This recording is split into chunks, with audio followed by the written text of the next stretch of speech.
I'm Corporal Natasha Almeida. I'm with 11th Marine Civil Affairs Detachment in support of Regimental Combat Team 5.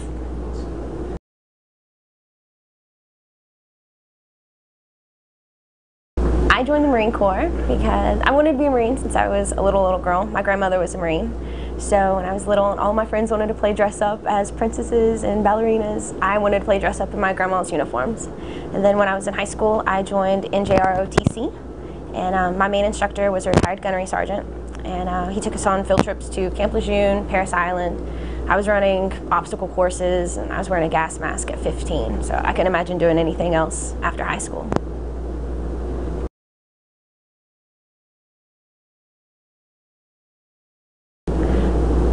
Well, I'm an intel analyst. I came out here to be a white cell analyst to focus on the population, but our headquarters element is a few Marines shorter than the last det, so I shift back and forth between being an analyst and taking care of all the admin issues, everything from consolidating reports from our civil affairs teams to taking care of linguist pay and making sure that our contractors that are Afghan local nationals get they get paid timely and properly. Our mission per district depends on where that district is at as far as transition and stability. We have civil affairs Marines that pretty much mentor the district governors, the DCOPs, all the key leaders. We have key leader engagements on a daily basis. We have security shuras, and we make sure that they're trained up and they're ready to take over when we transition out of Afghanistan.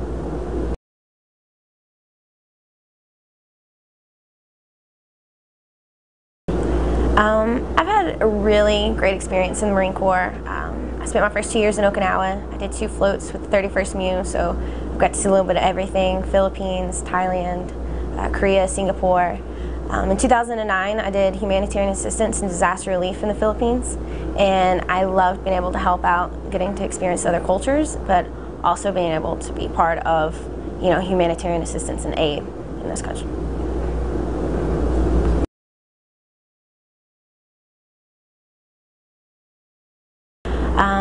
I'm a volunteer. I volunteer anytime I have free time. I'm a Girl Scout leader in California. I'm actually taking college classes right now, so whenever I'm not focusing on school, it's any sort of volunteer work. I've volunteered with UNICEF. Like I said, Girl Scout leaders. I even sold Girl Scout cookies out here, so I'm still working with the troops in San Diego. I'm thinking about international affairs or majoring humanities, something like that. Right now I'm going for my undergrad certificate in Asian Studies. Since I'm an intel analyst, I figure, I can get a good job. So.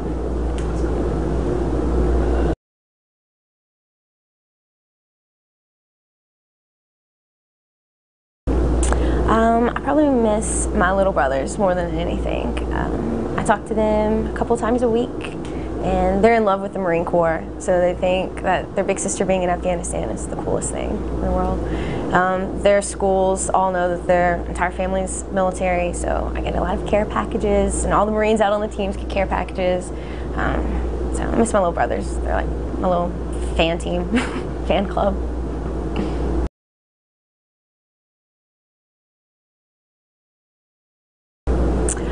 My husband is a Marine. He's coming up on his EAS right now.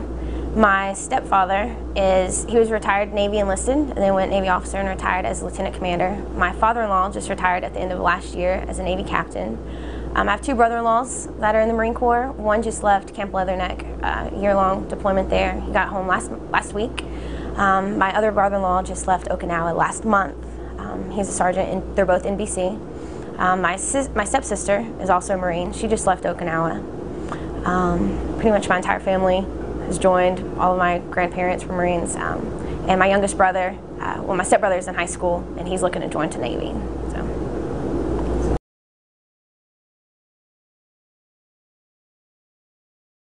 Well, I grew up in East Tennessee, so I didn't have to move around with the military and everything. I was raised, my grandmother raised me, and like I said, she was a Marine, so I was raised with stories of what it was like to be a Marine back then. I could recite her yellow footprint stories if I had to. And I wouldn't know what else to do without a military family, because this is all I've known forever. So. I've never thought of it as a tradition. But I imagine that when I have children, they'll probably join too, especially with my little brothers. They already want to join, they already plan on it. So probably the rest of my family will definitely join after me. So.